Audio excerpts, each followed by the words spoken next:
या बातमीचे प्रायोजक आहेत हॉटेल बडे मियां।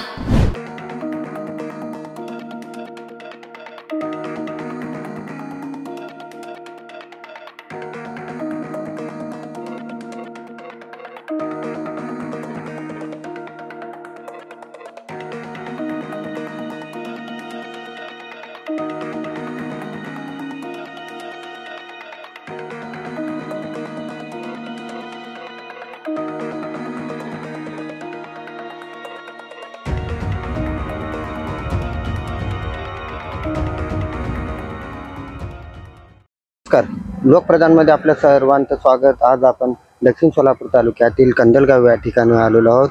कंदलगावचे एसटी महामंडळ असलेले स्टँड या ठिकाणी सध्या आपण आहोत, कारण एसटी महामंडळाचे स्टँडचे काय दुर्दशा झाल्या हे आपण आता व्हिडिओच्या माध्यमातून बघणार आहोत। कारण आता आपण दक्षिण सोलापूर तालुक्यातील कंदलगाव येथील मुख्य असं असलेले एसटी स्टँड या ठिकाणी आलेला आहे। जवळपास याच एसटी स्टँडवरती शाळकरी मुले असलेली, त्याचबरोबर येणार जाणारे सुद्धा बहुतांश नागरिक असलेले यांचे या ठिकाणी मोठ्या प्रमाणात हाल होत असल्याचे चित्र सध्या आपण बघत आहोत। कारण वडापूर असेल, अंतोळी असेल, त्याचबरोबर इकडं मोहोळ तालुक्यात जाण्यासाठी कामठी असेल, वाघोली असेल, कुरुल असेल, याच मार्गावरून या ठिकाणी सध्या मोठी प्रवास होत असतो। परंतु मागील काही दिवसापासून एस टी महामंडळाने कोणतीही सेवा सुविधा दिल्या नसल्याचे चित्र या ठिकाणी दिसत आहे। जवळपास या एस टी स्टँडचे जर आपण दुर्दशा पाहिले तर अत्यंत दयनीय अवस्था या ठिकाणी आपण सध्या लोकप्रधानच्या माध्यमातून बघत आहोत। सध्या आपण एस टी स्टँडची ही लाईव्ह दृश्य लोकप्रधानच्या माध्यमातून बघत आहोत। आता आपण सध्या या ठिकाणी एस टी स्टँडच्या आतील बाजूस आलेलो आहोत। सध्या बघत आहोत या ठिकाणी कोणत्याही प्रकारच्या एस टी स्टँडच्या इमारतीवरती सध्या आसरा नसलेल्या दिसत आहेत। संपूर्ण मोठ्या प्रमाणात झाडे वाढलेली या ठिकाणी आपण बघत आहोत। कारण आतील बाजूला जर पाहिलं तर या ठिकाणी अक्षरशः ऊन येत आहे आणि त्याचबरोबर या ठिकाणी संपूर्ण प्रकाशमय आभाळाचं आपण या ठिकाणी बघत आहोत। सध्या कशा प्रकारे एस टी स्टँडची दुर्दशा झाल्याचं आपण बघत आहोत। सध्या काही शाळकरी मुलं सुद्धा या ठिकाणी उपस्थित असतात, जेणेकरून वडापूर असेल, अंतरोळी असेल, मंद्रुप असेल, येथून सुद्धा या ठिकाणी जे खेड्यापाड्यातून येणारे विद्यार्थी सुद्धा या ठिकाणी आपला जीव मुठीत धरून प्रवास करत असल्याचे आपण बघत आहोत। सध्या अशी दयनीय अवस्था कंदलगाव असेल, मंद्रुप असेल, संपूर्ण एस टी स्टँडचे ही परिस्थिती झालेली आहे। तर याकडे नेमकं लक्ष तर देणार कोण, याचीही सध्या सर्वसामान्य नागरिकातून आश्चर्य व्यक्त होत आहेत। काही विद्यार्थी आहेत आपला मुठीत जीव धरून प्रवास करत आहेत आणि येणारे आपल्या लालपरी म्हणून ओळख असलेले एस टीची सध्या त्यांनी आतुरतेने वाट पाहत आहेत।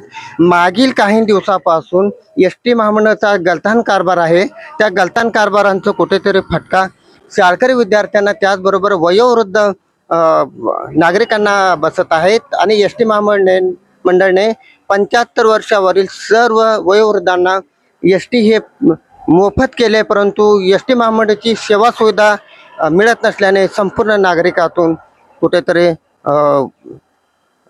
म्हणजे दुःख व्यक्त होत आहे। कारण ताबडतोब वाहन एस टी लालपरीला वाचवायचं असेल तर वेळेवर गाड्यांचं सुद्धा सोडणं महत्त्वाचे असल्याचे येथील वयोवृद्ध नागरिकांनी आपल्या संतप्त प्रतिक्रिया या ठिकाणी दिलेल्या आहेत। सध्या आता आपण बघू शकता या ठिकाणी अतिशय मोठं विशाल वृक्ष आहे। या विशाल वृक्ष संपूर्ण हे एस टी स्टँडवरती येऊन टेकलेलं आहे। कोणत्याही क्षणामध्ये एस टी स्टँड पडण्याची शक्यता नाकारता येणार नाही। एखाद्या शाळकरी विद्यार्थी असेल, त्याचबरोबर वयोवृद्ध असेल, यांना कोणती तर जीवितहानी झाली तरी जिम्मेदारी हे एस टी महामंडळ प्रशासन घेणार काय, याकडे पाहणे तितकंच महत्त्वाचं आहे। जेणेकरून आता काही दिवसामध्येच इयत्ता 12वीची असेल किंवा 10वीची एक्झाम असतील, हे काही क्षणामध्ये सुरू होणार आहे। परंतु लालपरीच्या ढिसाळ कारभारामुळे कुठेतरी विद्यार्थ्यांना त्याची पतनं भोगावे लागतील का, असे सर्वसामान्यातून नागरिकातून एक संताप व्यक्त होते। काही आपल्यासमोर काही वयोवृद्ध आहेत, नेमकं त्यांची अधिक काय व्यथा आहे ते आपण जाणून घेऊ। आपल्या समोर काही काका आहेत। काका, कुठून आलात काका तुम्ही? आम्ही इथलंच आहे। बरं, काय वाटतं तुम्हाला? हे तर काय बरोबर नाही, ऊन आहे, पाऊस आहे, सारखा त्रास आहे लोकांना इथं। कारण एस टी स्टँड दुरुस्त व्हावं असं वाटतंय का तुम्हाला? नाही नाही, एसटी टाइम बे नाही ते बरोबर आहे. टाइमशीर गाडी येत नाही ते. तर काय वाटतं तुम्हाला आता एसटी स्टँडचे असं जे दुर्दशा झालेली आहे तर काय वाटतं तुम्हाला? बरं वाटत नाही हे.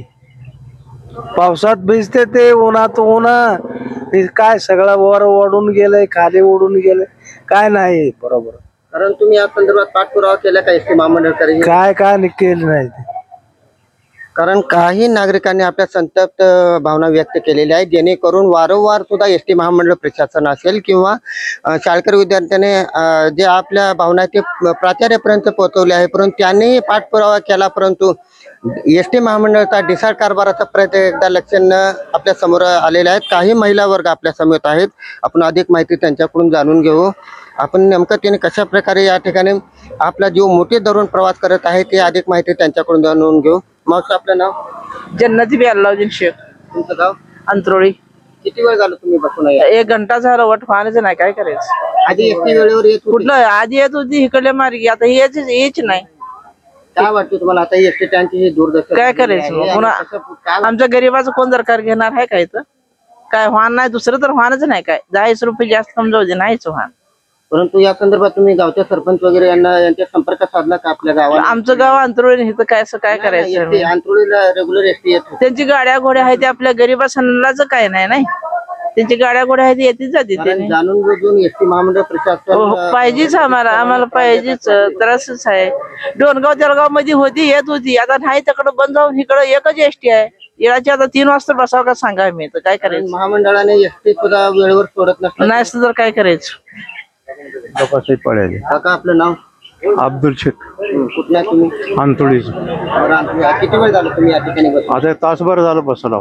काय वाटतं तुम्हाला एसटी महामंडळ? वट एसटी सोडी नाही ती, काय ना पहिले येत होते एसटी, आता वट एसटी ये नाही ते. 15 वट महिना होत आला, एसटी ये नाही ते. बसून मग चालत जाते ती, काय कोण याची ती भेटायची नाही तर नाही. काय वाटतं एसटी स्टँडची सध्या कंदलगावची ही दुर्दशा झालेली आहे, काय सुधारणा करावं एसटी महामंडळ तुम्हाला वाटतं? तिने सोडावं लागते, एसट्या सोडून द्यावं लागते. आपल्या गरीबाला कसं करायचं? मग काय करावं? मत तर मागते ते, असं ना काय करते ते आम्हाला. मतापुरतं आमदार खासदार या ठिकाणी येते ती, आणि मत टाकून घेतले कोण बसत नाही ती आम्हाला. गरीबाचा कवापासून तासभर झालं बसून आहे तिथं लोक. काय करायचं? आपल्या समेत काही वयोवृद्ध आजीबाई आहेत. आपण आजीबाईचे काय भावना आहेत ते आपण आजीबाईकडून जाणून घेऊ. मावशी, आपलं नाव काय तुमचं? हापिजा. कुठून आला तुम्ही? अंतरोळी. किती वेळ झालं तुम्ही या ठिकाणी बसून आहात? सकाळच्या एसटीनं आलो, बसला, अजून एसटी येईना. आता राज्य सरकारनं तुम्हाला 75 वर्ष वयातील सर्वांना मोफत प्रवास केलेला आहे, परंतु याचा तुम्हाला फायदा मिळते का? अजून नाही. काय वाटतं तुम्हाला, काय सुधारणा करायला पाहिजे? एसटीला आम्हाला टायमाला एसटी पाहिजे या जायला. गरिबाने कुठे जावं, कुणी यावं, काय करावं? 75 वर्ष वयोवृद्धांना एसटी मोफत केले, तर सरकार असं वयोवृद्धांची चेष्टा करते असं वाटतंय का तुम्हाला? आता त्यांनी चेष्टा केल्यावरच आहे, किंवा पाठवत नाही ती चेष्टा केल्यावरच आहे. येळाच्या येळाला कोणतंच नाही. असे स्टँड, आता तुम्ही स्टँड मध्ये बसला, या ठिकाणी पूर्ण सूर्यप्रकाश स्टँड मध्ये दिसत आहे, तर हे स्टँड दुरुस्त व्हावं असं वाटतंय का तुम्हाला? स्टँड दुरुस्त व्हावंच लागते. अजून काय काय सेवा सुविधा शासनाने करावं असं तुम्हाला वाटतं? स्टँड दुरुस्त करावं, आम्हाला वाहन सोडावं, आमची व्यवस्था काहीतरी बघावं. आम्ही म्हातार माणसाने कुणीकडे जावं, काय करावं? काही आपल्या समोर आणखी काही आजीबा आहेत आपल्या समोर. काही आता लालपरीच्या आतीर्थ्याने वाट बघत आहेत. काही सुद्धा नागरिक सुद्धा आहेत. बघा कशा प्रकारे त्याने लालपरीची वाट बघत आहेत, परंतु लालपरी हे अक्षरशः प्रवाशांची चेष्टा मस्करी करीत असल्याचे सध्या काही नागरिकांनी आपल्या संतप्त भावना हे केलेले आहेत. काही आपल्या समोर ग्रामपंचायतच्या माजी उपसरपंच चांद बादशा शेख आहेत. अधिक माहिती त्यांच्याकडून जाणून घेऊ. साहेब, काय सांगाल आणि कशा प्रकारे स्टँडचं पण व्यवस्था करून घ्यावं ह्याने सरकारने. परत एसटीचं व्यवस्था, शाळेचे मुलांचं भरपूर त्रास होत आहे एसटीमुळं. ते स्टँड पण समजा पडलेलं आहे, हे पण याचं पण सुधारणा करून घ्यावं. कारण स्थानिक आमदारांनी याकडे कुठेतरी लक्ष देण्याचं गरजेचं आहे. कारण आता जर पाहिलं तर स्टँड मधून संपूर्ण हे जे वृक्ष आहे, त्या वृक्षाच्या माध्यमातून असं दिसत आहे की वृक्ष केव्हा या स्टँडवर पडेल असेल, तर एसटी महामंडळाने काय सुधारणा करावं असं तुम्हाला वाटतं? त्यांनी काय लक्ष दे नाही तिकडं. थोडक्यात खरं सांगायचं तात्पर्य म्हणलं तर लक्ष देऊन व्यवस्थित करून घ्यावं. जर जर ती जर स्टँडची जर तुमची मागणी नाही मान्य केली तर तुमची पुढील रूपरेषा काय असणार? काय आता जनता करीलच की, आम्ही काय सांगणार. आपल्या समेत काही नागरिकास माजी उपसरपंच चांद बादशाह सय्यद होते. यांनी सुद्धा या स्टँडची जी दुरुस्ती आहे ते आमदाराने याकडे लक्ष देऊन कुठेतरी स्टँड दुरुस्त करावं अशी त्याने लोकप्रधानच्या माध्यमातून आपली मागणी राज्य सरकार आणि एस टी महामंडळ प्रशासनाकडे केलेली आहे. कॅमेरामॅन अरुण वडांशिवसह नारायण घंटे, लोकप्रधान, कंदलगाव. मटन, चिकन आणि बीफ साठी प्रसिद्ध असलेलं सोलापूर शहरातील विजापूर वेस्ट येथील प्रसिद्ध hotel Bade Miyan. Paya tahari mutton biryani, chicken biryani, mutton seekh, chicken 65 आदी मिळण्याचं एकमेव ठिकाण हॉटेल बडे मियाँ. मटन मध्ये beef mutton rice, beef cheese angoori, Bade Miyan special mutton, mutton angara, mutton kadhi, keema masala. Chicken मध्ये chicken rice, chicken Malvani, special Bade Miyan chicken, chicken cheese angoori, chicken tikka, chicken Hyderabadi, butter chicken, kadai chicken masala असे भरपूर आयटम्स उपलब्ध. मटन बिर्याणी, चिकन बिर्याणी, बीफचे special dish सुद्धा जेवणासाठी उपलब्ध. खास हॉटेलमध्ये जेवणाची सोय आणि पार्सलची सोयही उपलब्ध. स्वस्त आणि मस्त जेवण मिळण्याचं विजापूर वेस्ट येथील एकमेव ठिकाण हॉटेल बडे मियाँ. आमचा पत्ता हॉटेल बडे मियाँ, विजापूर वेस्ट, सोलापूर.